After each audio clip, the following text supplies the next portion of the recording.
Broadcast is now starting. All attendees are in listen-only mode.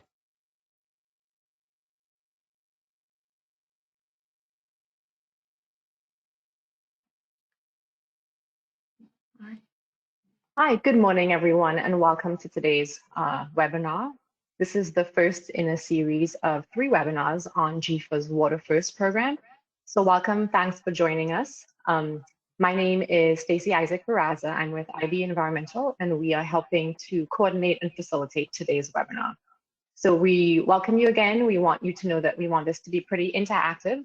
Thanks for taking the time out of your day to join us and learn about the WaterFirst program, and even share your knowledge and experience with the program. So feel free to drop questions in the questions box, and we'll show you how to do that here in a minute. But yeah, we welcome your questions and your comments on the program. We'll go ahead and move to the next slide now.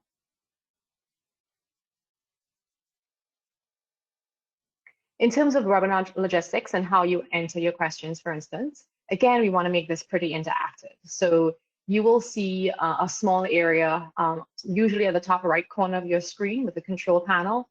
You can minimize that or you can maximize it. So that little red horizontal arrow there would show you how to maximize and minimize your control panel.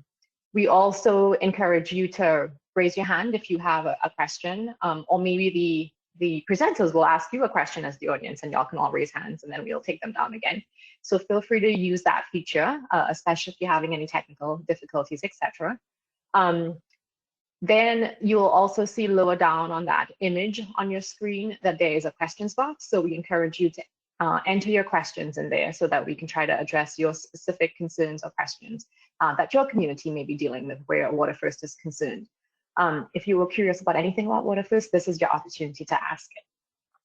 We'll also be trying to keep things a little bit interactive here and ask you to enter some responses to questions that we pose. So keep your eye on the chat area for those questions.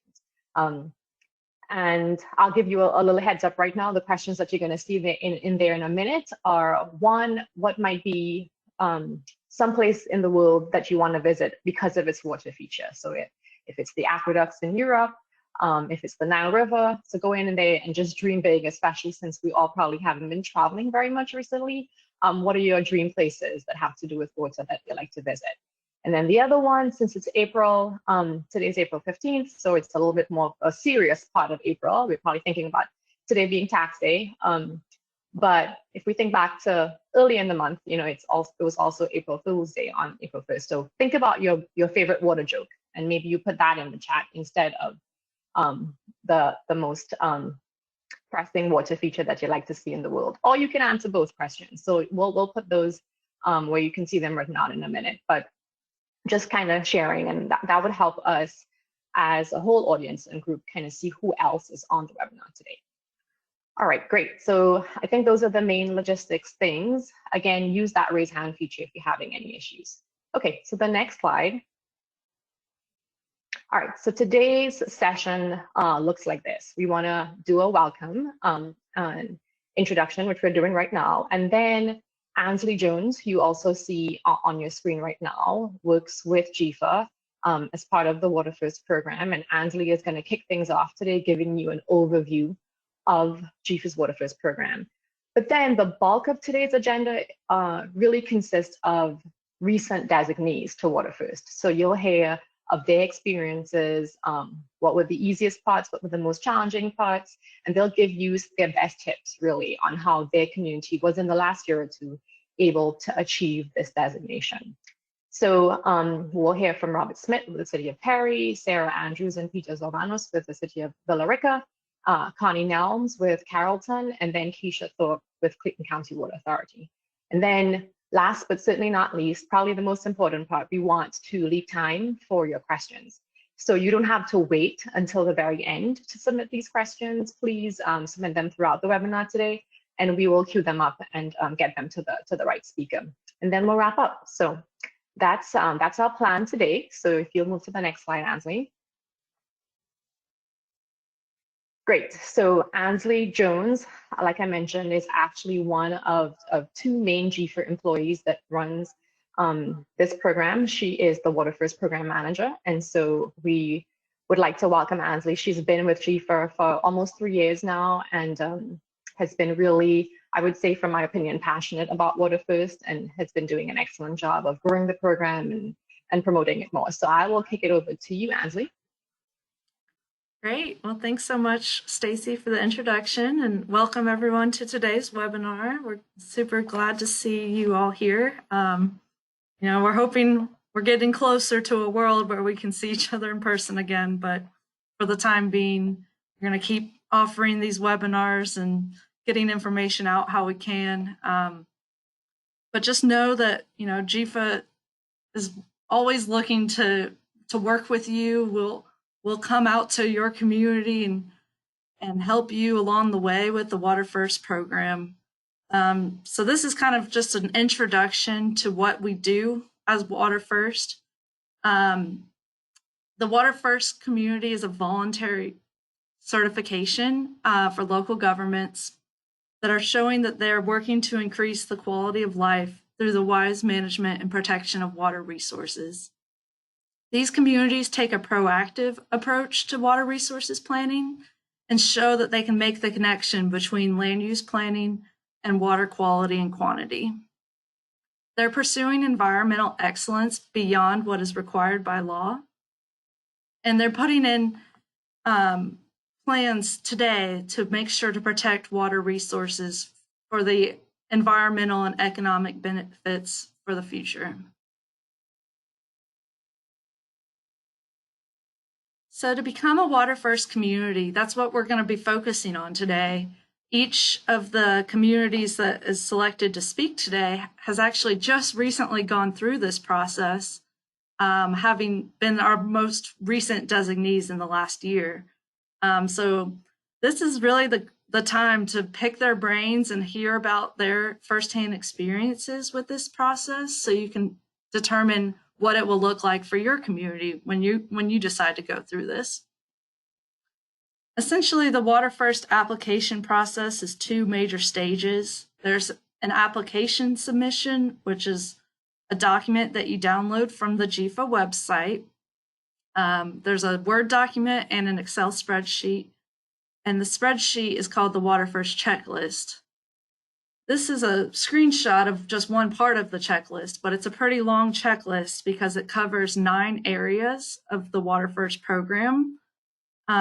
So really, this is the bread and butter of the program, is filling this spreadsheet out to the best of your ability to tell us when the community took different steps to protect its water resources in all the different categories.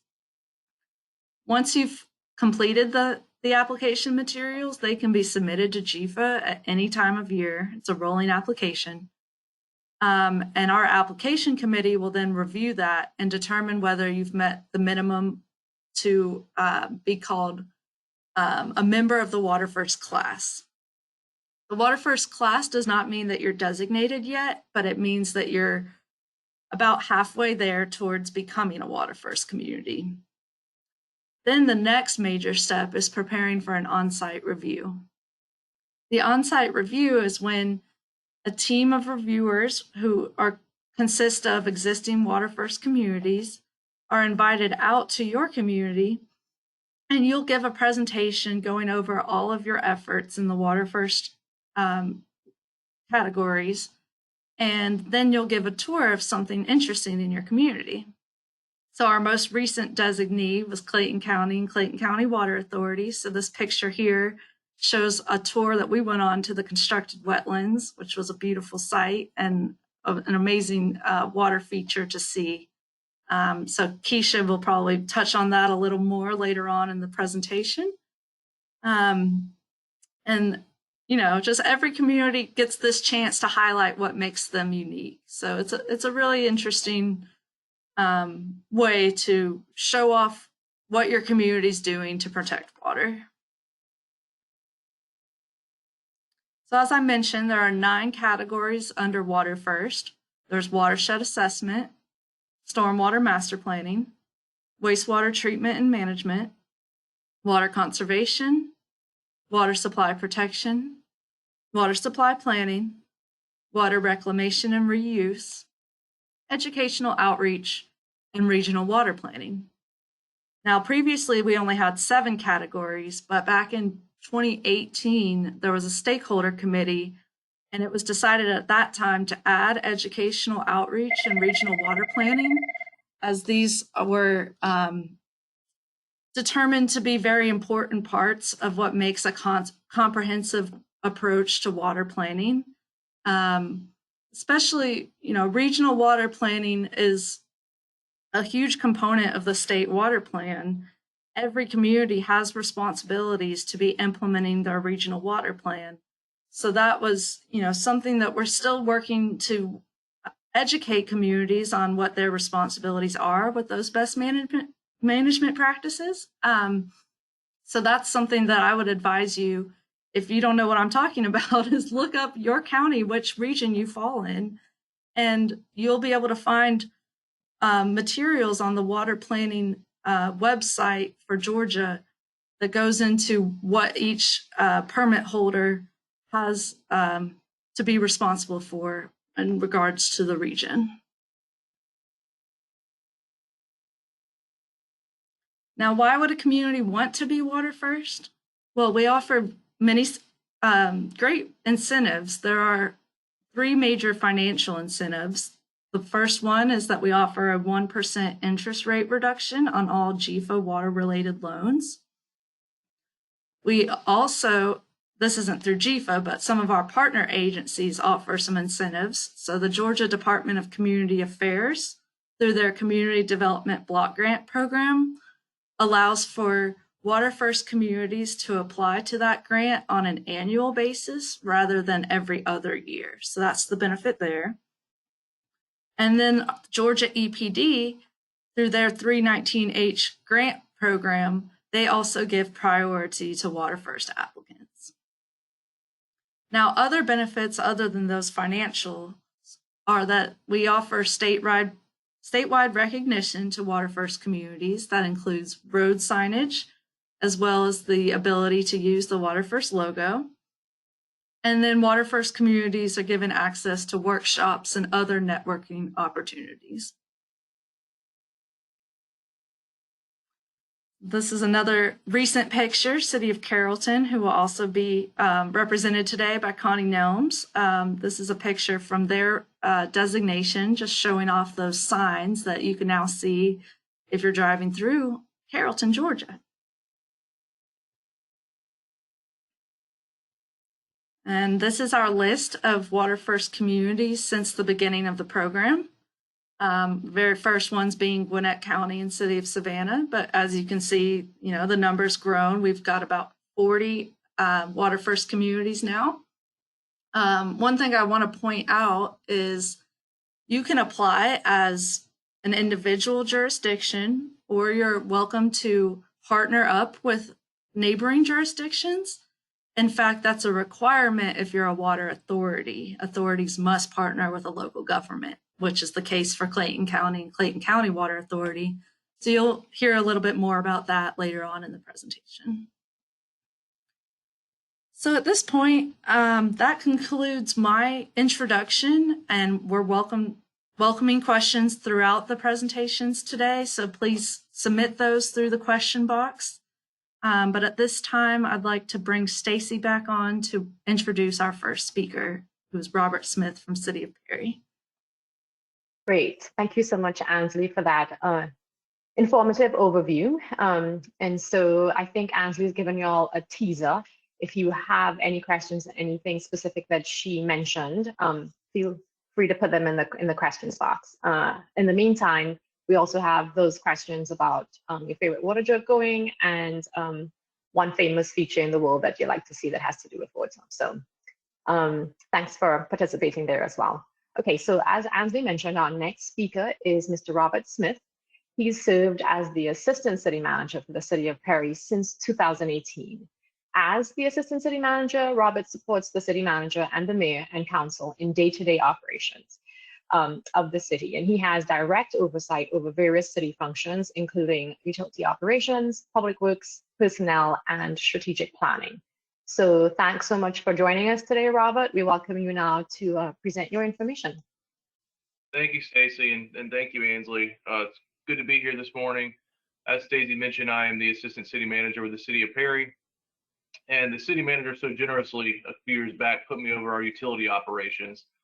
Prior to that, I was mostly focused on public works and economic development, so it's been a bit of a learning curve for me, but it's been great, and going through the WaterFirst process was really critical in me kind of getting to where I needed to be in regards to overseeing our various water-related operations.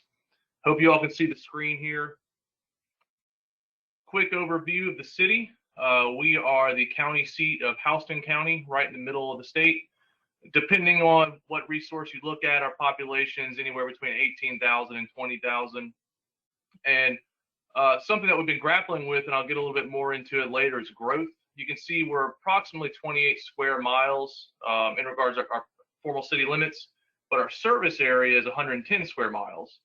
So we have a lot of area to grow, and we're looking at some pretty significant projects here in the future to start kind of chipping away at that and gobbling up some of that additional square miles in our service area. And a lot of that's coming from single family residential construction. As you can see in the chart at the bottom, we've seen generally an uptick in single family residential construction over the past number of years. And we're off to a hot start this year. I believe it was March, we had 95 permits come in. It was the biggest month we've ever had. So we're on pace for somewhere around 600, 650 single family residential construction projects this year. It's just getting kind of crazy around here, and it's presenting challenges in regards to keeping up with it. We look at WaterFirst as an accountability framework.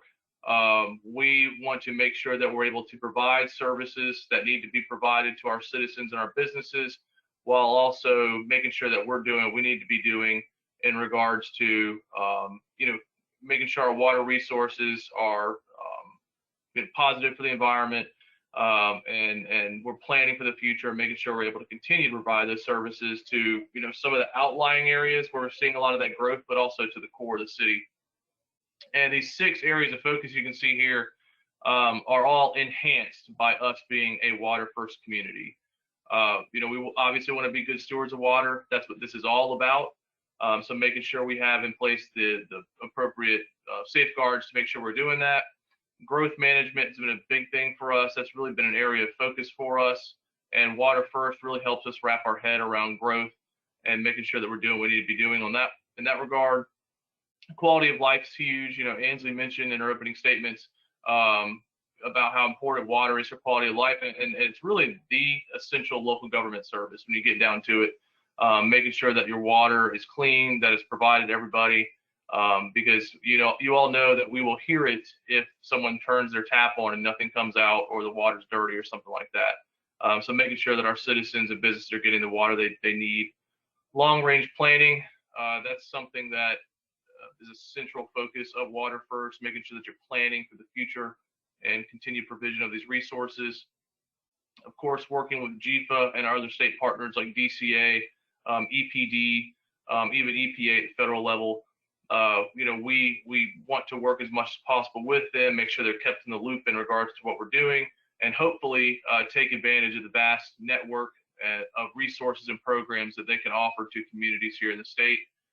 And superior services, that's something we in the city of Perry pride ourselves on.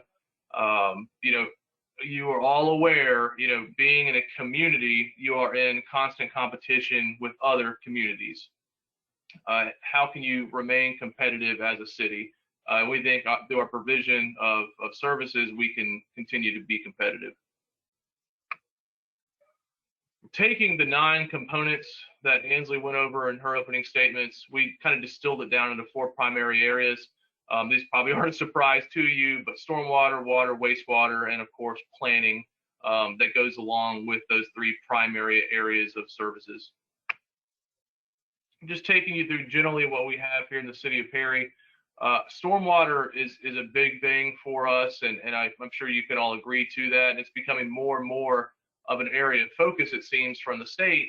Therefore, it's becoming more and more of an area of focus for us. And with all of the development and growth that we're seeing, it's a bit difficult to keep up with this. We have a large network of infrastructure that community to deal with our stormwater, and more so, it's becoming a focus of our resources and provision of employees and that type of thing. And I envision a situation in maybe 5 years or so where stormwater and maintaining our stormwater infrastructure is going to be our primary public works function. Water supply, again, the essential local government service. We currently have 3 facilities that pump groundwater, treat groundwater, and get it out to our customers. We wanted to do everything we can do to ensure that we have multi-generational water capacity.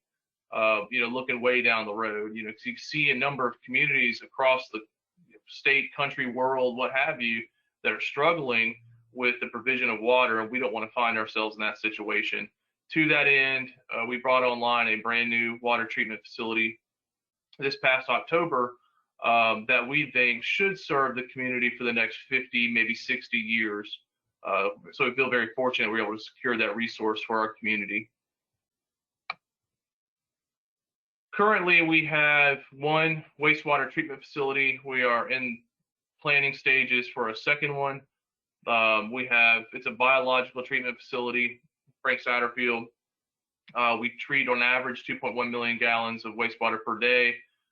We get significant rain events, that type of stuff, we'll be pushing 10 million gallons through that facility in a day, and busting permit and all that type of thing. But that's something that we have to work on. We are working, and you'll see later in the slides, on some significant I&I projects, and pouring a lot of resources and focus into doing that, to ensure that we are not getting that inflow and infiltration, and that we're able to retain capacity in regards to wastewater treatment. Again, on the growth management, a lot of what we want to do with WaterFirst is going to be geared towards ensuring that we're able to grow and grow in a smart, environmentally conscious way. We want to continue to be good stewards of environmental and water resources. And some things that we're looking at doing, and this is kind of new for us, it was just this past year we passed an ordinance for green infrastructure, low impact development. And we are, I think, more and more so, and I think some of this is because the state government's going to be requiring it, but we want to just see it, in regards to being good stewards of resources. More and more of these low impact development options when new construction is coming online, green infrastructure, and providing essentially incentives to see more and more of those things when new construction is happening. And then again, the I&I projects, we're quickly nearing capacity at a lot of our sewer infrastructure throughout, particularly the northeastern part of the community. So trying to capture back some of that capacity through some very significant I&I initiatives throughout that part of the community is something we're very much focused on right now. I want to continue to provide excellent services. Technology is, and I guess always probably will be, a bit of a struggle to keep up with. We're trying to do whatever we can to implement technology in a way that makes our procedures and our operations more effective and efficient. We're in the process of GIS locating pretty much everything infrastructure-wise, to where you can come back in and have the different layers of whatever sort of infrastructure you're wanting to look at the time, and know where everything is in the community. Because I'm sure you can all relate, older parts of the community, yeah, there might be a water line there might be a sewer line there. You have no idea how big it is. It could be 2-inch, 4-inch, who knows? But coming in and trying to make sure we have a concise database on all that information. We recently, this past year, brought on board HyperWeb as our stormwater maintenance work order system. It basically is custom tailored for MS4 communities, and putting together all the information that's needed for the reporting on your MS4 reporting on an annual basis. We also have the Your Perry app, where citizens can go in and submit work orders, and then some, the AMRs, SCADA systems, and leak detection software through our customer service and utility operations has proved a very good thing for us. And very much focused on public outreach and education. That's been a big thing. And as you go through the WaterFirst process, you'll notice that it's certainly a focus of GFA and the WaterFirst program. Something cool that we did, and you can kind of see there in the far side of your screen, we work with the Board of Education, the county, and some of our state partners in locating these site-specific pop-up banners in these facilities to educate the population in regards to how the stormwater system works and why it's important to, not litter, not pour things down the storm drains, that type of thing. And that's been a cool project, particularly in the schools with the kids. Also, as part of our goals, and one of our primary goals is the development of a new wastewater treatment plant. But there are some, large, obviously, infrastructure things that go along with that. What you see here, the colored areas, the highlighted areas, those are drainage basins. But that's what we're calling the East Perry service area. And you can see that juxtaposed to the core, to the left where the green rights of way are highlighted. I mean, if this develops out like we anticipated developing out, it's going to double the size of our city, if not more. And we recently allocated $28 million to come in. You can see the black line going through the center of that area. That's a new sewer trunk line that's going to serve that entire highlighted area with sewer service. Essentially, it's all going to flow into that and then flow down to the proposed wastewater treatment facility. You can see down at the bottom with the map point.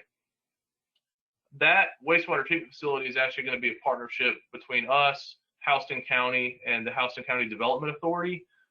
We all have a vested interest in making sure that wastewater services are provided in that area. So we're working together to develop that out and build that out.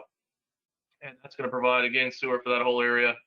This area is just super hot right now with land transactions and development interest. We're getting something almost on a weekly basis in regards to coming in with 100, 200, 300 housing unit development. It was probably this time last year or so where we're like, yeah, this area is going to build out. It's probably going to take a while. We'll start looking at some of this maybe next year. Now we're struggling to keep up. And we got a lot going on in regards to engineering, permitting, acquiring rights of way, working with current landowners to make sure we're not, taking their property unnecessarily, all this type of stuff. It's become quite a laborious task in keeping up with it. But, being a WaterFirst community has made sure that we have in place all the necessary structures and frameworks to make sure that we're doing that in a conscious, well-planned, proactive manner. That's all I have. Does anyone have any questions? Thanks, Robert. We have a couple questions right now that are sort of overarching, so I'll hold those for a minute and go ahead right now and introduce our next speakers. So again, folks, we do have some questions, but they're not really specific to Perry. So feel free to keep putting your questions in there, and we'll make sure at the end that maybe we address your questions to the entire panel if that seems appropriate based on the context of the question. All right, so thanks again, Robert. Next, we will hear from staff at the City of Villa Rica. So Sarah Andrews and Peter Slovanos are going to be our presenters. Sarah is a CPA who has been the Chief Financial Officer for the city since 2015. She's worked in government finance since 2012, and before that worked for the public accounting firm Dixon Hughes Goodman. Through her dealings with the budget, capital planning, and the customer service department, she's been highly involved in water and sewer conversations for Villa Rica. She's recently, she was appointed to the role of Deputy City Manager for the city, and she looks forward to participating in even more strategic planning. And then her colleague, Pete, will be helping her present today. He is the Utilities Director for the City of Villa Rica. Pete Urbanos, he's overseeing the operations of the water, wastewater, and distribution collection departments. In his role as Utilities Director, he's been with the city over 5 years, and during this time, he's been actively involved in mentoring his staff and challenging them to become the best they can be, while positioning the city for the future. Before coming to Villa Rica, Pete worked as an environmental specialist in the drinking water program at Georgia EPD in the engineering and permitting and compliance and enforcement unit for 21 years. He has received several awards over his career, including his team receiving the Silver Hammer Award from Vice President Al Gore for the work that they did in the peer review program, which was designed to train small and medium-sized water systems to achieve compliance. So very important work. In his time off, Pete enjoys gardening and fishing with his family on their farm in Northeast Georgia. So with that, we want to welcome our presenters from Villa Rica and have you all take it away. All right. Good morning, everybody. Like she said, my name is Sarah Andrews. I am the Deputy City Manager and CFO of the City of Villa Rica, and Pete is the Utilities Director. We've worked together. He came shortly after I did, and he came when we were really in a water crisis mode, so he's definitely turned all that around. So as Ansley showed earlier, we did receive our designation in 2020, and it was definitely a team effort with several city departments, and took a while to get there, but we're glad we are there. So just to let everybody know a little bit about City of Villa Rica, y'all are seeing my screen, right? So I'm not sure. Yes, I can tell you if I talk to somebody who knows Villa Rica based on how they pronounce it. So take everything you learned in Spanish class and throw that out the window. We pronounce it Villa Rica. So let me see if I can change my slides here. All right. So Dahlonega is well known for being gold strike in Georgia, but Villa Rica was actually the first gold strike in Georgia. So there were several settlements. They settled into one community in 1881, and the first train came through in 1882. Bankhead Highway came through in 1917, but Interstate 20 opened in 1977, and that has really kind of changed the face of Villa Rica. We do have some notable folks from Villa Rica that you may not have heard. Asa Candler, who founded Coca-Cola, was born in Villa Rica, and Rod Mann, who was season 8 winner of Last Comic Standing, is from Villa Rica. He comes back occasionally and does talent shows and things. Thomas A. Dorsey, who is known as being the father of gospel music, was born in Villa Rica, and we do have, for 25 years now, we have an annual festival in his honor. And Jay Crowder used to play for the Celtics, now plays for the Phoenix Suns. He is from Villa Rica as well. So we have the fun distinction of being between two counties. We are located 60% in Carroll County and 40% in Douglas County. And at the 2000 census, we had about 4,000 people, but by 2008, we had roughly 14,000 people. So after the recession, we really didn't grow. So we kind of plateaued there for a while, but in 2017, we started seeing building permits come in again. So we're estimating to be about 17,000 right now, and have about 14.5 square miles. So we are located in 2 river basins, the Upper Tallapoosa and Middle Chattahoochee. Just an overview of what services we provide: watershed protection, stormwater, water treatment, wastewater treatment, distribution collection, and customer service. So we are located over 3 watersheds: Little Tallapoosa Watershed, Sweetwater Creek Watershed, and Dog River Watershed. And Pete, if you have anything to say, I'll pause and you can jump in. Okay. All right. Our stormwater, we have 64 stormwater outfalls, 157,000 feet of roadside ditches, and over 900 stormwater catch basins located within the city. Just something on our stormwater system. Our stormwater manager does a really great job of our educational outreach. He goes to daycares and summer camps and meets with kids and talks about not polluting, not putting things down the storm drains, and he even has them paint a stencil over the storm drains. He's done a great job on educational outreach as far as that goes. Water system, we have one water treatment plant. It's built in the 60s, permitted for 1.5 MGDs, and our average production is 1.35 MGDs. So we have to buy the rest of our water to make up for that. This has been a big, this is our kind of main utility concern right now, is preparing ourselves for the growth in the city and being able to be water independent with that. So we have enlisted quite a good brain trust in that to hopefully figure out that problem. We do have 4 storage tanks, 3 reservoirs, 3 booster pump stations. We are set up to purchase, like I said, we're in 2 counties, so we're set up to purchase from both county authorities. Currently, we only purchase from one of them. And from a customer service standpoint, we have almost 6,000 residential customers, 680 commercial and industrial accounts, and then 135 irrigation accounts. These are just some pictures of our water sources. Again, we have water sources. They just are not enough to produce all that we need right now. Here's some pictures of our plant. Again, it's from the 60s. So figuring out where to go from there. A new plant, upgrade this plant. So again, we have a brain trust in process with that. We do have 2 sewer plants. The first one, we refer to it as the North Plant. It was built in the 80s. We're permitted for 0.52 MGDs. Our average flow is 0.36 MGDs. But like Robert referred to, I&I is the problem for both of our plants. The West Plant was newer. When they started to see the major growth, like I said, we grew 10,000 people between 2000 and 2008. They did go ahead and build a very large plant on the west side of town, permitted for 2.15 MGDs.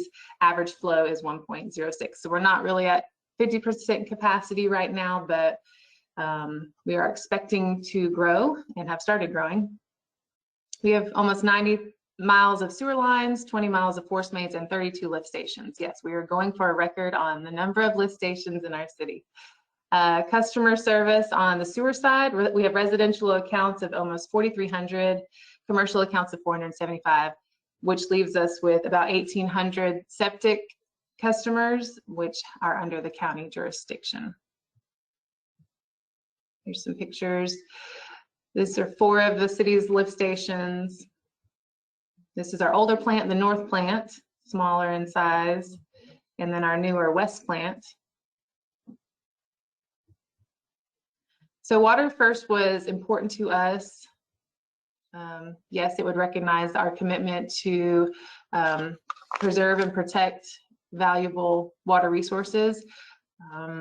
One thing the city manager was interested in finding out when we were getting ready for this was we've had to raise rates significantly. We raised water rates almost 21, well, the plan was 21% over 2 years and 75% in sewer for over 2 years. So we had to aggressively raise rates in order to make our water and sewer fund self-sufficient over the last few years. But with doing that, the question was, have we enticed our customers to conserve water with our newer rates? And when we went back and looked, going through the WaterFirst study, turns out, yes, we have. So as our rates increased, we saw water conservation. So that was actually a positive of the whole situation. As I said, we're looking for ways to improve our water system and our sewer system. We have some big things that we need to figure out as the city grows. So with that comes a large price tag. So we need, and we don't have necessarily the cash to do that. So looking forward, knowing that we were going to need loans, probably through GFA, obviously a big incentive for us was getting the 1% interest rate reduction on our GFA loans. So those were our 2 major whys on WaterFirst. Pete, do you have anything to add to that? Yeah, you know, as they say in real estate, location, location, location, and that's one thing Villa Rica definitely has going for it. And because of that, it has spurred a lot of growth. And so we've had to take a holistic approach, both where we're at currently and how we need to poise the city for the next 30 to 50 years. And what that means, since we have a finite water source, we have to be the best stewards of what we're in charge of. And so we have a lot of initiatives across the board for water and sewer, upgrading plants, I&I problems, upgrading SCADA, anything related to the utility. We're looking at reuse. We're looking at a lot of initiatives. So because of that, it's forcing us to really be on the cutting edge of what we need to do to be able to be successful. Agreed.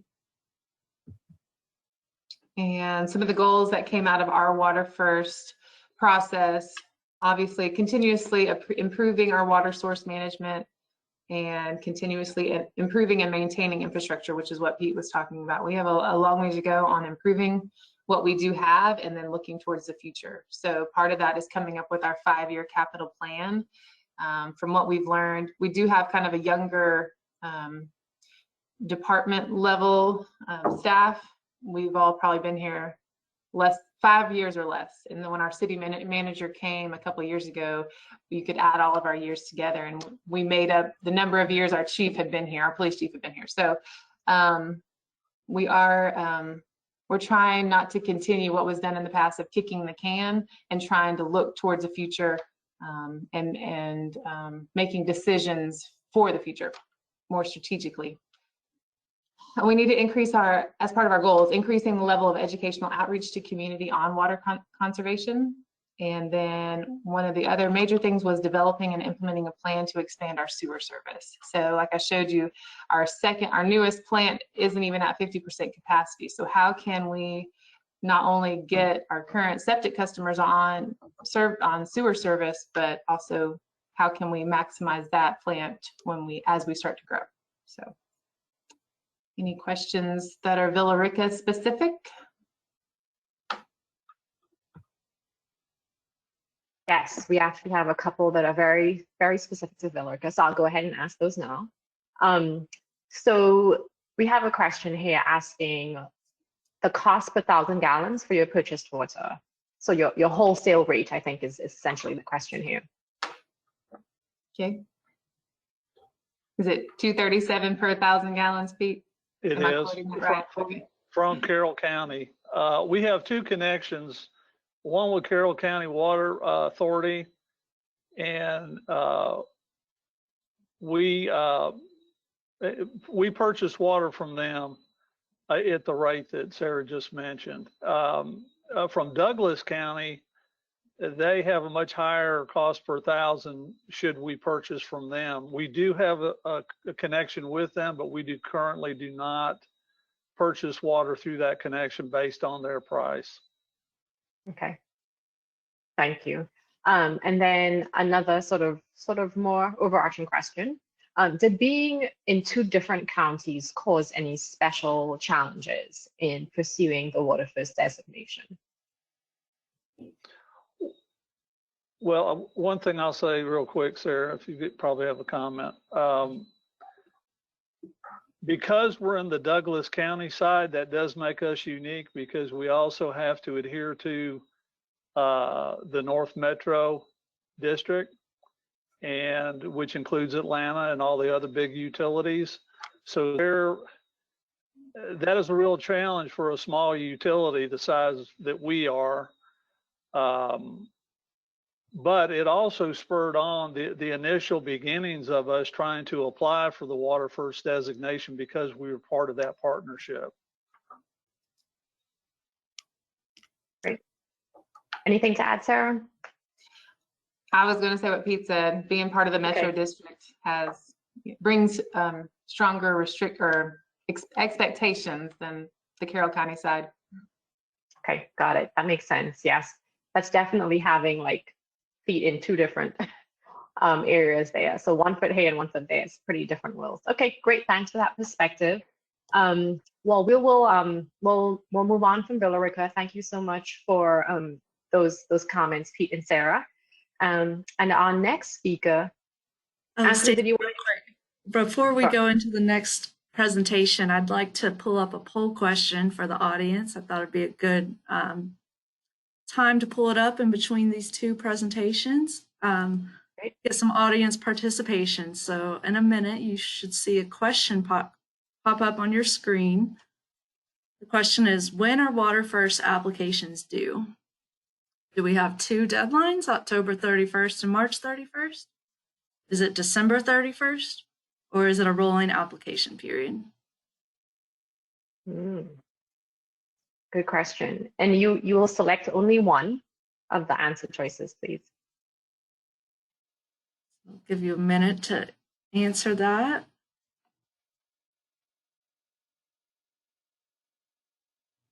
And you'll just a note, you'll respond by clicking your screen at one of these answer choices. I'm seeing a couple responses coming in the question box instead. So please click one of these white dots. All right, well, I'll go ahead and close the poll and let y'all know the results. We had 60% with the right answer, which was it's a rolling application. I do see where there was confusion. Some people selected the 2 deadlines of October 31st or March 31st. That's how it was previously done when Georgia DCA administered this program. And then we also had 20% answered December 31st. But no, it is a rolling application. So just keep in mind, you can reach out to GFA whenever you're ready to submit. That's really an important point, Ansley. In other words, I mean, you can paraphrase and say there's no application deadline. You can apply anytime you want, which is good. You can fit it into the time of your calendar for your local government. That is not, not the most hectic time. So, okay, great. Great question, Ansley. All right, we will go ahead now and introduce our next speaker, Connie Nelms.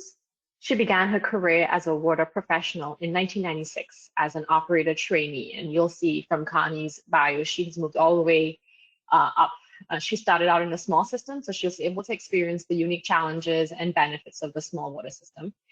She was able to experience firsthand the many aspects of water treatment, such as laboratory and field sampling, hands-on maintenance, compliance reporting and sampling, personnel, funding, customer service. She then had the opportunity to work in a larger system that treated like 12 million gallons of water per day. And she served as the laboratory analyst for that state-certified bacteriological lab. She spent 7 years operating and maintaining this lab for the plant. Also during this time, she was involved in varying degrees of the initial pilot test and construction of a membrane filtration plant. In 2011, she was promoted to chief operator and held this position until 2012 in August, when she was promoted to water plant superintendent, and this is the position that she currently holds today with the city of Carrollton. Connie has been active in JWP and GAWWA, and I will say very active from my experience for more than 10 years in varying volunteer aspects. She is the current secretary treasurer, for example, of the Georgia section of AWWA. Her hobbies include VBS, sewing, crocheting, and spending time with family and friends. So thanks for joining us today, Connie, and we'll let you take it away and share your experience.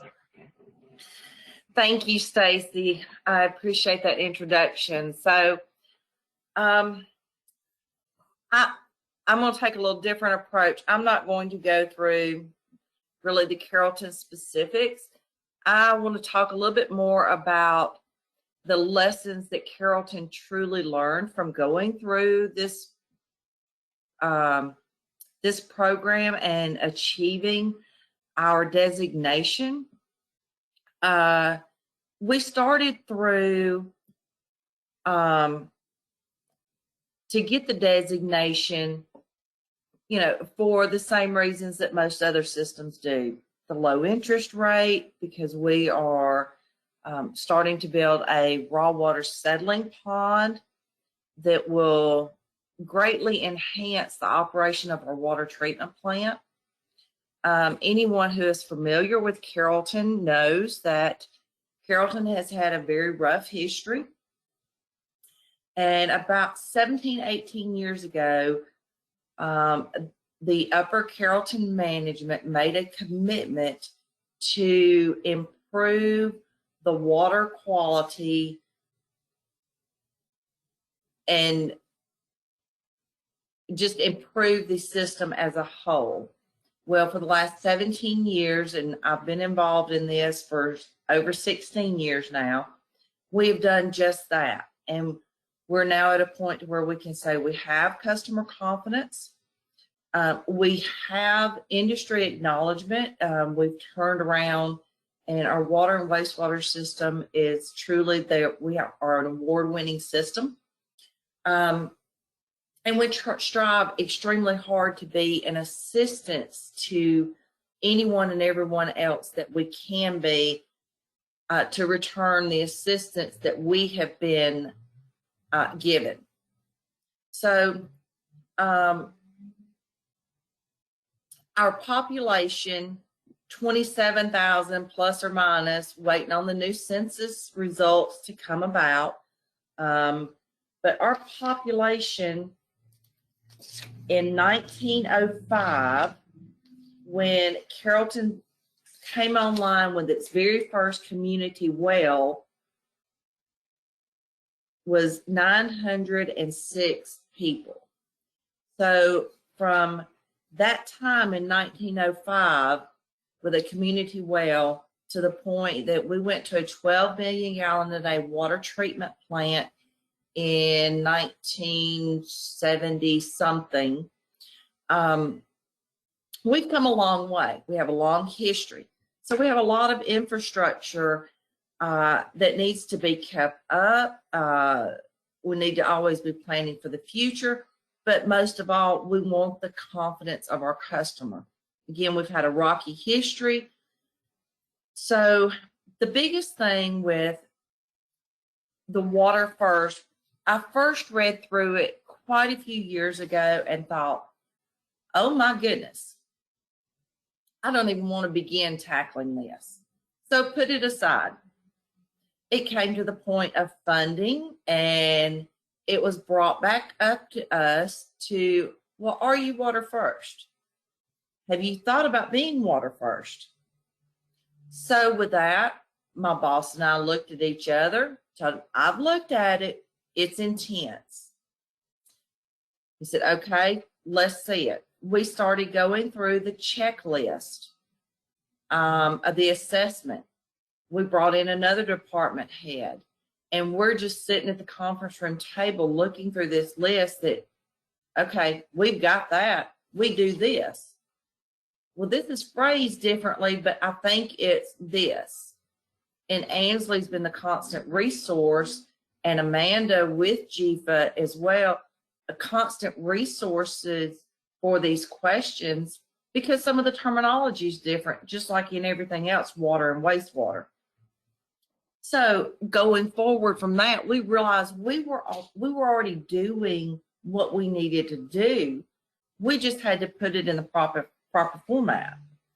So to sum up, the departments that the city as a whole currently maintains is listed on your screen. I'm not going to read down through it. I'm going to concentrate mostly on water, wastewater, stormwater. And then the services we provide, they're varying services, everything from the water and wastewater to the little free pantry. The city puts these boxes out for our community, and then the community maintains them. So it's a working partnership every day. Now we've actually just recently, the end of last year, finished a remodel on the local Neva Lomason Memorial Library. So, and it had not been updated in, I think, roughly 50 years. Well, the city took on this project. And that's just a small example of where the city's come from to where we're at today.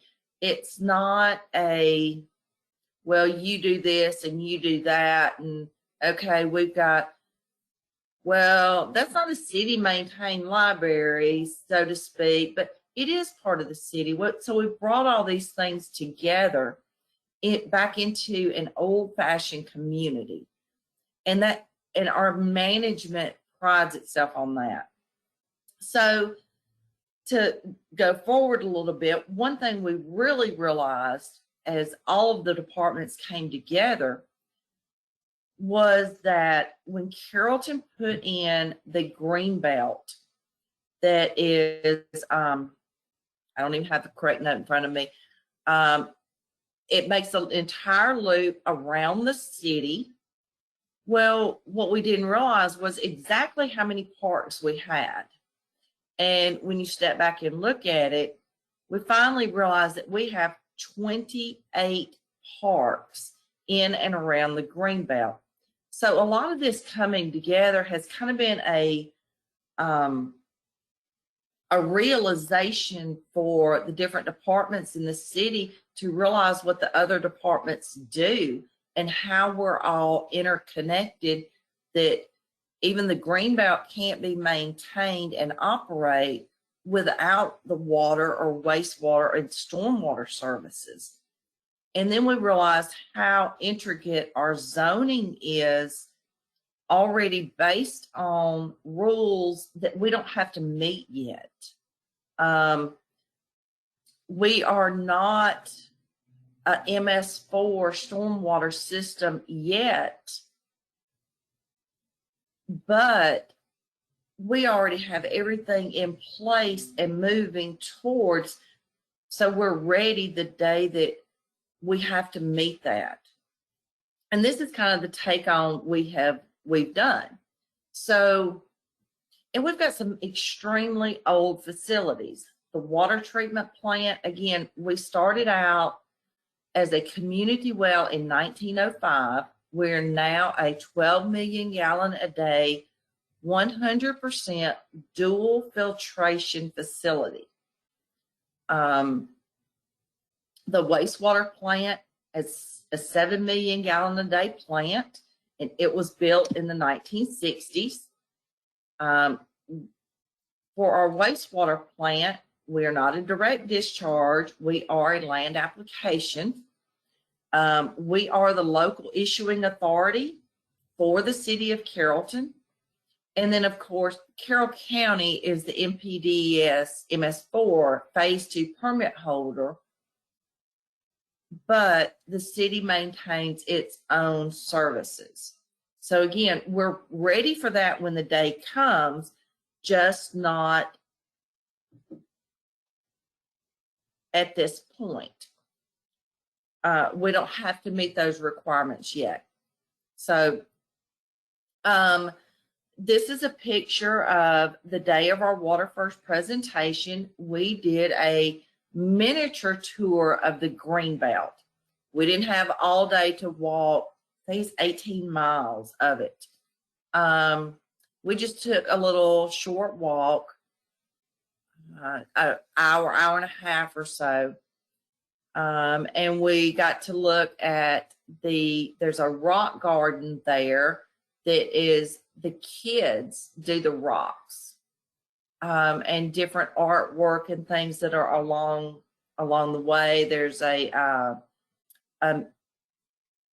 disc golf, and there were some people out there that day playing the disc golf. That was kind of cool to just sit back and watch that for just a few minutes. But the resources we've all realized as a city that the Greenbelt has pulled together, it's really been eye-opening. So the takeaway for the city at the end of all this is that we realized where we were at, and we were actually in a better place than we thought we were.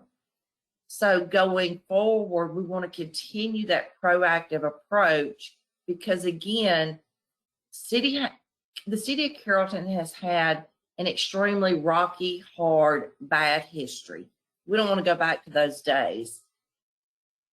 Our quality of water is improved to the point to where we are now bringing in more industries just based on the water and just based on the fact that our pre-treatment program can and does help the industry stay in compliance for our wastewater plant. And then we want to be one of the resources that another system who's trying to do this, that they don't hesitate to call us and ask questions or say, hey, can you help me? Because that's exactly what I did going through this program. Was I reached out to a couple of other systems that had recently gone through the program and say, hey, what is this really like? Is it worth it? And the response is always the same. Absolutely, yes, you'll learn a lot about your system, but also going forward, you'll maintain things from a different outlook.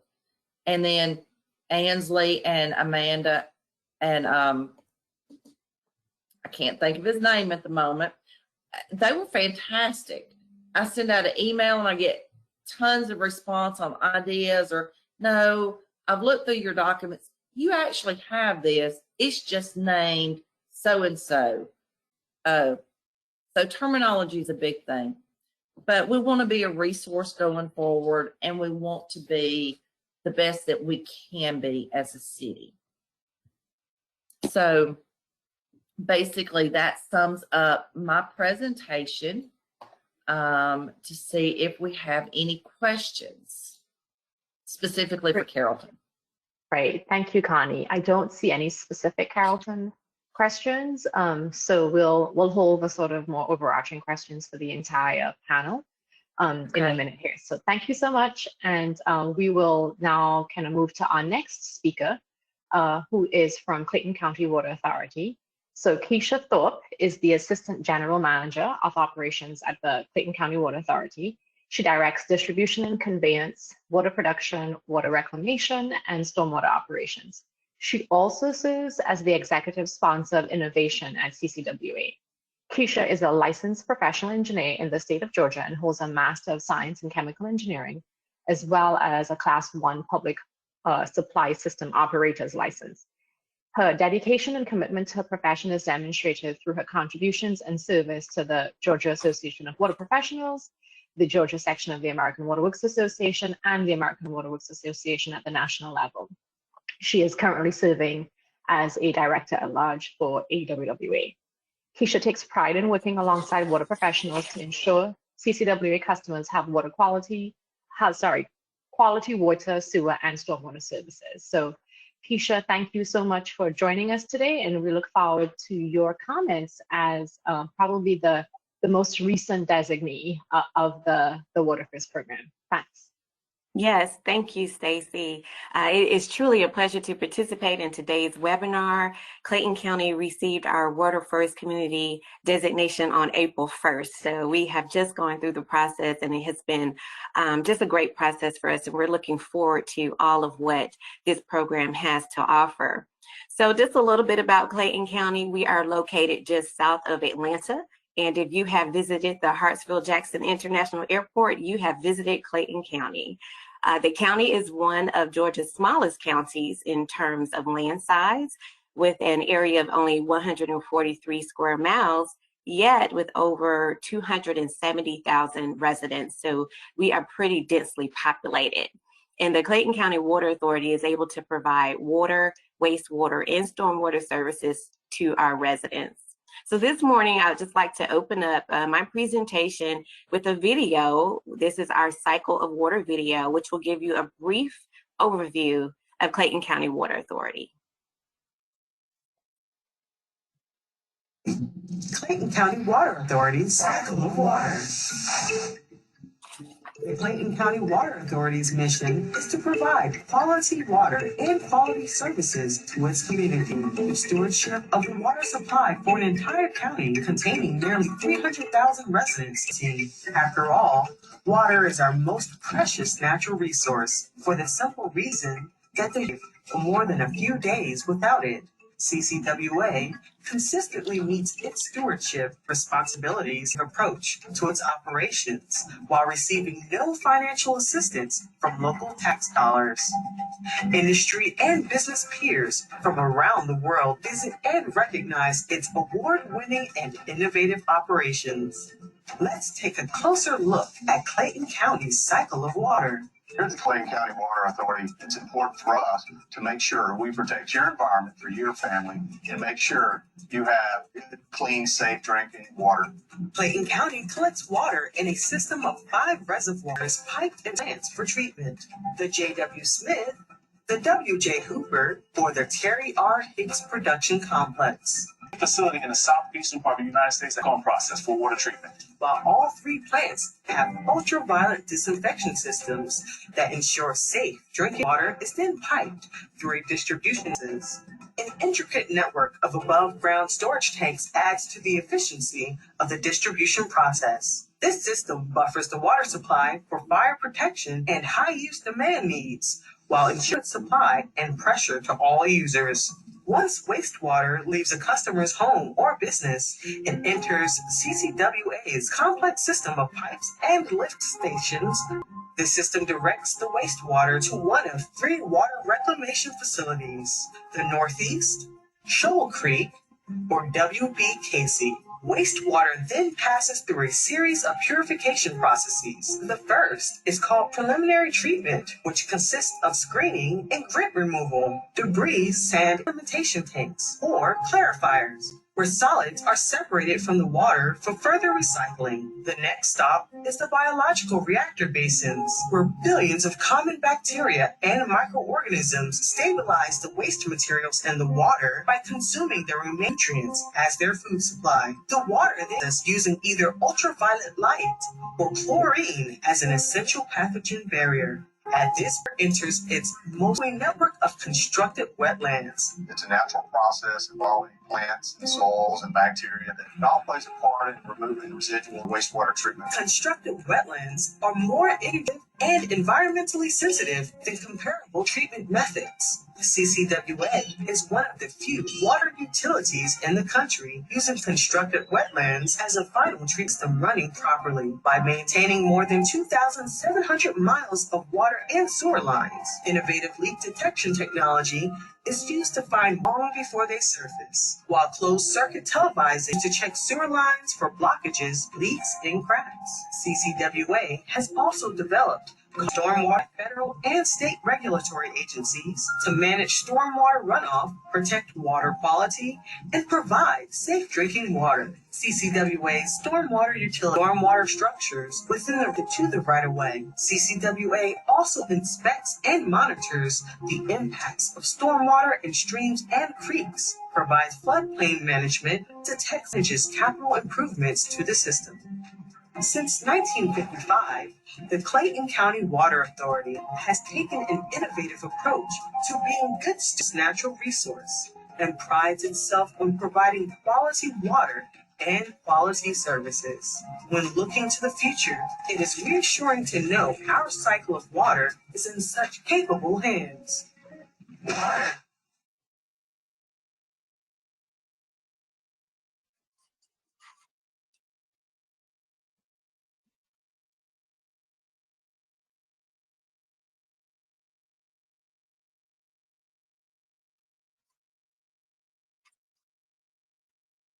Great. So hopefully that shared a little bit of insight about our operation over at Clayton County Water Authority.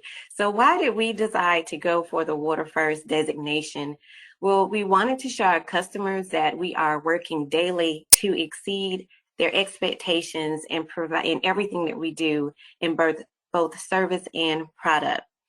Also, because of the great financial benefit to the authority and to our community, we are actually undergoing a biosolids project, and with the 1% interest rate reduction, we are able to secure those funds at a low interest rate of 0.13%. So you really can't beat it. So that also was a driver for us. And lastly, the technical assistance and peer-to-peer exchange program. We are looking forward to participating in this program. We always love to learn from other utilities as well as give our knowledge of what we have learned. And it just really is a prestigious recognition for our community. You know, I think everyone in the county is just so excited to have this this designation. We all kind of came together to do this. And so we really are excited about this recognition. So a few of our WaterFirst goals is that we would like to utilize this financial benefit to continue our infrastructure renewal projects and hopefully able to maintain affordable customer rates. We did have to go up on rates this last year. We went up about 10%. And this upcoming year, we are scheduled to go up 5%. It actually was supposed to be a 9% increase, but we've cut back on a couple of projects and able to get low interest loans. So that has helped us to be able to only pass a 5% interest rate, rate increase to our customers this upcoming year. We would also like to expand our community outreach and education campaigns, specifically in the areas of source water protection and water conservation. The Water Authority, we hold an annual household hazardous waste day every year for the community, in which Clayton County residents are able to bring in their hazardous substances to the authority for disposal. But one thing we've noticed is that people bring all their chemicals and paints and all, but they don't really know the why. They just think it's a way to just offload, you know, their junk. So we want to do more of an education campaign around this about, you know, why is it so important to protect our water sources and our storm drains from these contaminants. In addition, we would like to expand our septic tank education. We work real closely with the county on septic tanks and also public health. So we want to expand that education as well as water conservation. We all understand the importance of water conservation. Our general manager says, you know, there's no new water. So, you know, we must use it conservatively and take care of it to the best of our ability. Lastly, we want to continue to implement our best practices according to the Metro North Georgia Regional Planning District. And then we just want to continue to exhibit total community water stewardship. You know, we're all in this together, and Clayton County really wants to be sure that we are providing quality water and quality services at all times. So we're excited to join this program and look forward to networking with our peers and continuing to move forward in terms of water stewardship for Clayton County. Are there any questions at this time? Yeah, thanks, Keisha. We do have a few questions, but they're sort of, again, overarching. They're not specific to Clayton County Water Authority, except for one which we took care of, which folks were asking for the link to that video. Oh, okay. So yes, we have put that, you should find that in the chat area where it was shared with the entire audience, and then it's also in the form of a question, folks. So there's an answer to that question in the Q&A box as well. Okay, great.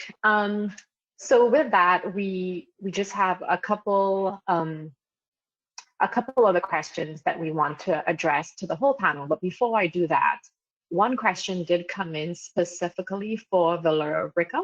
So let me, you know, invite all the panelists to turn their webcams back on, please.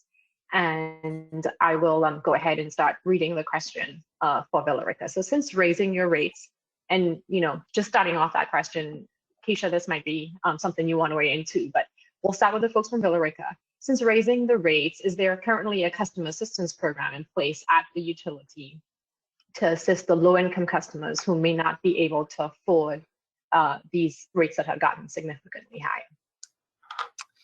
We do offer a senior discount, which is income-based, so they will get a discount that way if they qualify 65 and older, and then we have certain income requirements. But we do work with customers if they call and say, you know, I don't get paid till next week. We, you know, we'll work with them on when they might pay.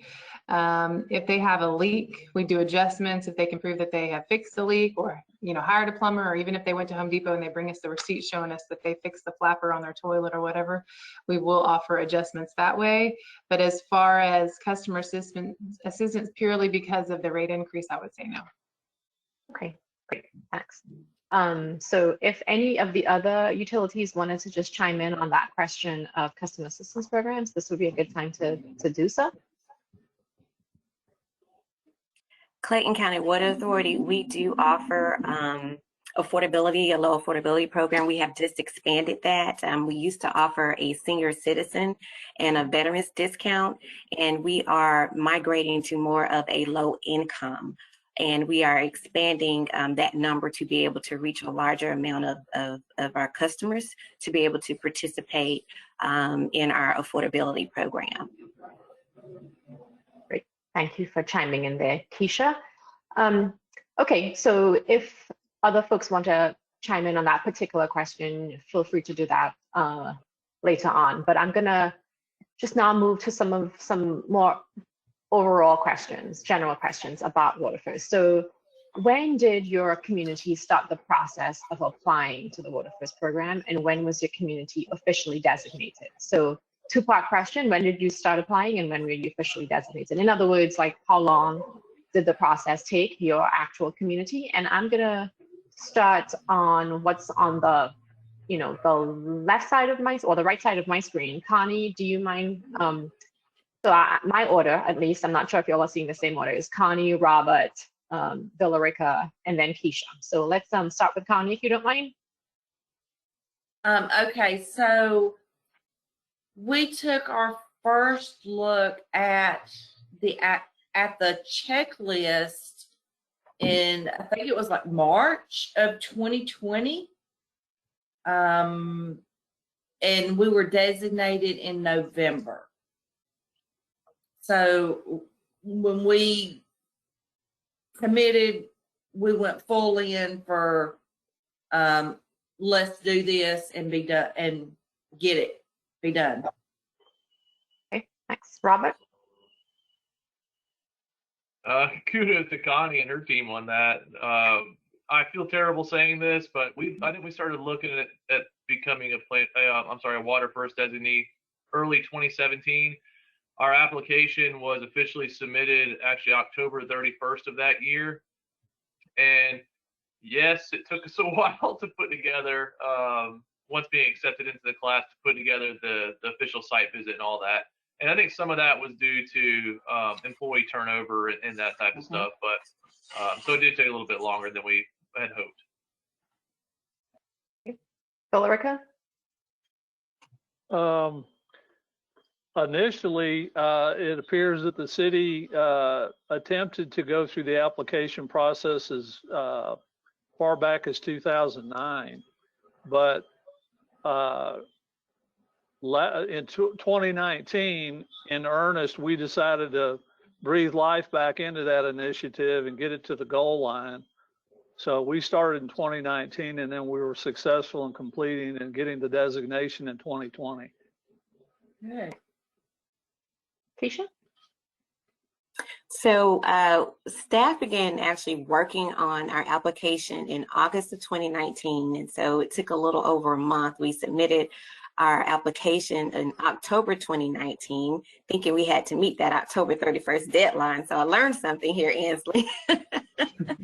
And then the pandemic came, because we were initially scheduled to present our our presentation in April of 2020.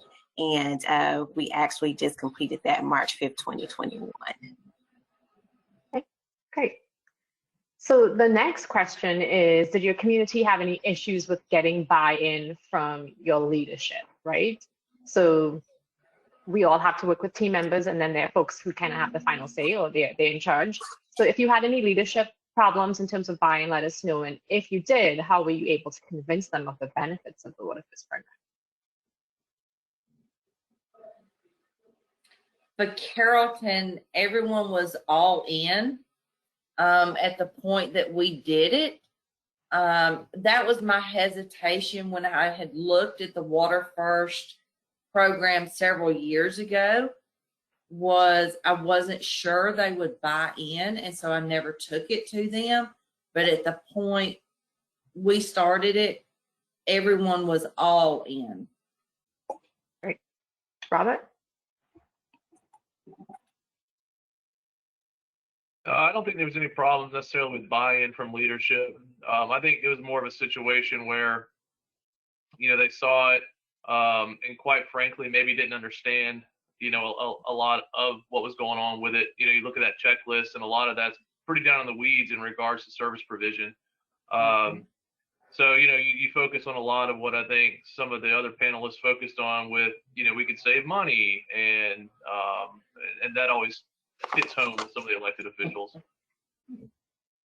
Mm-hmm. Great. Well, Villarica.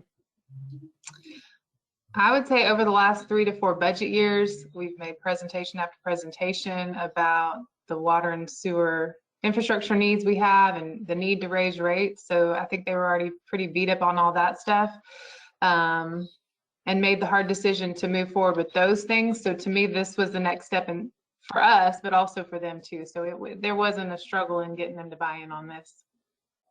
Great. Keisha?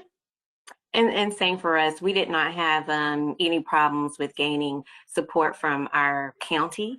Our GM has a great working relationship with the county officials there, and they support the water authority. So they supported the application from the beginning. Okay, great. And then one of the questions that we had come in too was about how long the initial application took. But I think in answering one of the earlier questions, you'll address that. So some folks got it done in like a month and a half because they were thinking they had to meet a certain deadline, but that's okay. It worked, right? And then others kind of took a longer time. But it seems like in none of these cases, the application expired, for instance. It seems like whenever you were able to dust it off and get back to it, that the staff at GFA were willing to work with you and get it taken care of. So we'll move on from that question. Were any parts of the WaterFirst checklist particularly challenging to complete for your community? And if so, why, Connie? Any particular areas stand out to you as have been the most hairy areas? I think because I was the one actually filling out the application, I think the struggle was more my personal struggle with it in understanding as an internal, because my life is the water plant, and really understanding our ordinances and the stormwater rules that were coming and where we're at. So I think it was more personal struggle because I just took it on myself to be the keeper of the application and the commitment to be the one to commit to complete it and turn it in. So as far as the city as a whole, when I asked the questions to the proper department head, you know, they were right there. Okay. How about you, Robert? Nothing specifically. A lot of what you're gathering and stuff for the application process, you hope to already have it in place, because some of that stuff, you know, could take a while to have completed. You know, some of the monitoring things and plans and you know, water quality studies and that type of things you need to have in place to include in your application. That could take a while.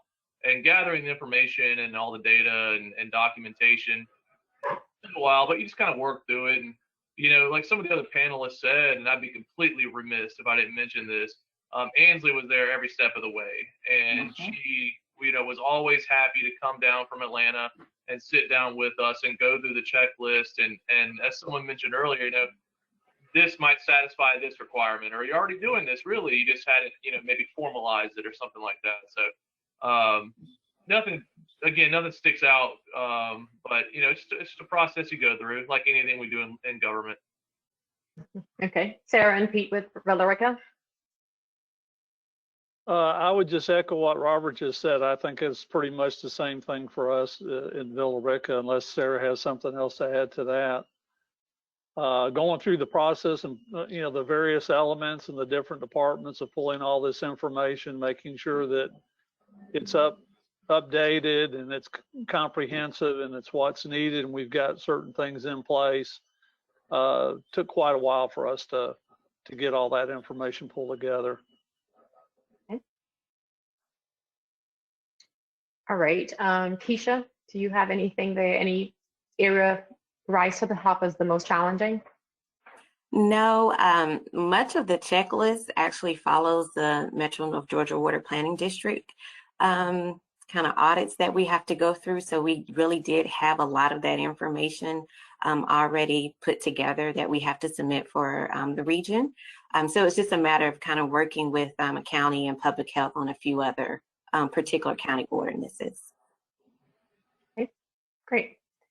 So the next question too that we have is sort of related to that level of effort and challenges, right? How about how many staff members worked on the application? You know, we're going to start with Connie, and she kind of gave us you know, their perspective in Carrollton. But how many staff members worked on the application, and did you have any consultants assist with your application?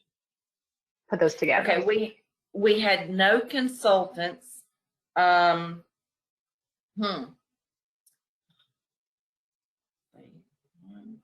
sorry, I'm counting actually. I'm trying to think of people. 6. Okay. 6 departments. Okay, but you had the sort of coordinator role where you kept everything going, it sounds like. Okay, that sounds like a good approach for any project, right? To have one person cracking the whip and calling the meetings and coordinating everything, and then to have a more holistic and a richer result, having, lots of different department teams come together. Okay, Robert, how about your experience in Terry? I think we had 7 or 8 individual employees participate from the various impacted departments and the points of contact, for water, for wastewater, for stormwater, public works, city engineer, all of those types of functions. Everyone had a pretty important role to play in that. Okay, Villarica? I would say we had 8 to 10 employees, and we also had a consultant that was helping us as well. So he kind of became the point person with the checklist, and he met with the individuals in the different departments and helped obtain what information was needed for the actual checklist. How about you, Keisha? Yeah, we had about a total of 8 people to just work on the initial application, which consisted of mainly our directors who were responsible for those particular parts of the plan in their respective areas. And then I actually completed a portion and compiled the entire application. But from this, we actually created like a WaterFirst steering committee, which consisted of our other AGM, our general manager, our communications manager, as well as our finance director. So we were kind of like the core committee of putting everything together. Excellent. Okay, great. Well, one thing, if you are on this webinar today and you have not achieved your WaterFirst designation, something to look forward to is the site visit. I can tell from some of the pictures, like what I think Connie showed, it seems like it's a highlight of the whole process to take the GFA staff out there and show them, give them a tour of some of the features that you have highlighted in your application. And I get the impression that the GFA staff, that's part of the most fun part of their job in some ways. So that's something to look forward to and start thinking about where would the on-site review and where would the tour take place. But we will close off the panel today with this question. And I think Ansley may have another poll question that she needs to bring up in a minute after we discuss this. And I'll go ahead and read the question and then make some announcements while our panelists have a moment to think about the question. What would be your advice? So the final question is, what would be your advice to communities that are pursuing this designation? Okay, we'll go in the same order, but just as a reminder, after this, which is a pretty important question if you're looking at seeking this designation, we'll probably have another poll question, and then there is a survey that comes up at the end as well. And thanks for the folks who submitted water jokes. I won't go over those, but we had some really nice places that I want to put on my list, right? Okefenokee Swamp is one of the places that people really want to visit at some point. Again, I'm giving the speakers some time to pull together their parting advice here. We also had Niagara Falls starring as a place that some folks really want to visit in terms of an important famous water feature. So yeah, those are some of the responses we got. But that, Connie, hopefully gave you enough time. What are your parting words of wisdom for folks seeking this designation? Well, to me, now this one question, this is the easiest part of the whole day, is just don't let it intimidate you or scare you. I say that because that was my personal takeaway to start with, is I let it intimidate me and just take it one question at a time and utilize Ansley or any other WaterFirst city as your resources, and it's a great learning experience from there. Okay, great. And Ansley's counterpart, Larry Paul, is also going to be there to answer your questions and stuff. Somebody may have been thinking about Oshabar, who's no longer there. I was, but yes. There's Larry. I know you couldn't get the name, Connie, and just in case that was bothering you. So, but Larry is also a smiling face, will answer questions. How about you, Robert? Well, really just kind of a follow to what Connie said. Take that checklist, the current checklist, and start going through it, and just make sure you have all that stuff in order. And if you don't, start getting it in order. I think what Keisha did, putting together a task force and trying to work on the items associated with it's probably the best way to go. And just check off those boxes as you get it done. Yeah. Anything different, Sarah and Pete? Anything, Sarah? I would say I was too intimidated at first. How are we going to prove that we're doing these things aside from the check the box stuff? But it was when we started looking at what our rate increases had done and how that had impacted the community, I thought, okay, there is more to this than just the actual stormwater or water piece. So I would say think even more outside just the checklist. How about you, Keisha? Yes, I guess I would just say get buy-in from your leadership, coming from an authority perspective. Having that leadership there and wanting to do this because they will have to go to the county and get the county and on board, as well as the Department of Public Health, all of those particular agencies that you work with every day. And they'll need to be a part of your presentation and actually show how you all collaboratively work together on a day-to-day basis. And so I'll just say, get the buy-in of your leadership and get your team together. And I'll just echo, use your GFA WaterFirst resources. Ansley and her team were great.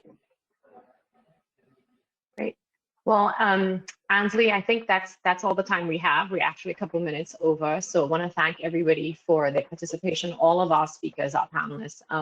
Thank you so much. And I feel like I can go ahead and say this. If you as a potential designee have questions, I'm sure that the GFA staff can put you in touch with one of our panelists today, and they all seem like they're willing to help answer questions. So do we have another poll question we want to put up, Ansley, before the survey, or do we want to skip that today? Yeah, I think I'll just throw it up real quick as a final quiz question for the audience, see if you stuck with us this long.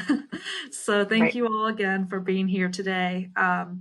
There's a callback question to earlier in the presentation, so just wanted to see if anyone remembers my question on which 2 categories were added to the WaterFirst checklist after a stakeholder committee in 2018.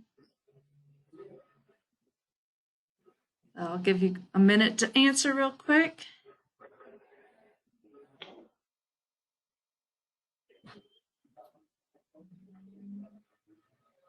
All right, since we're already over time, I don't want to hold it open too long. And it looks like we got 100% getting the right answer. Oh, no, somebody answered the wrong one. So we had educational outreach and regional water planning was the correct answer. So thank you all for your participation again. It was great having you. And please just continue to check back with GFA on our website. We're going to be holding more webinars throughout the year. So look for our next announcement in the summertime. Great, yeah, and do fill out that survey so that we can make changes and improvements to the webinar format for these upcoming events. So thank you so much, everyone. Have a good rest of your day. All right, thank you. Thank you. Bye. Bye.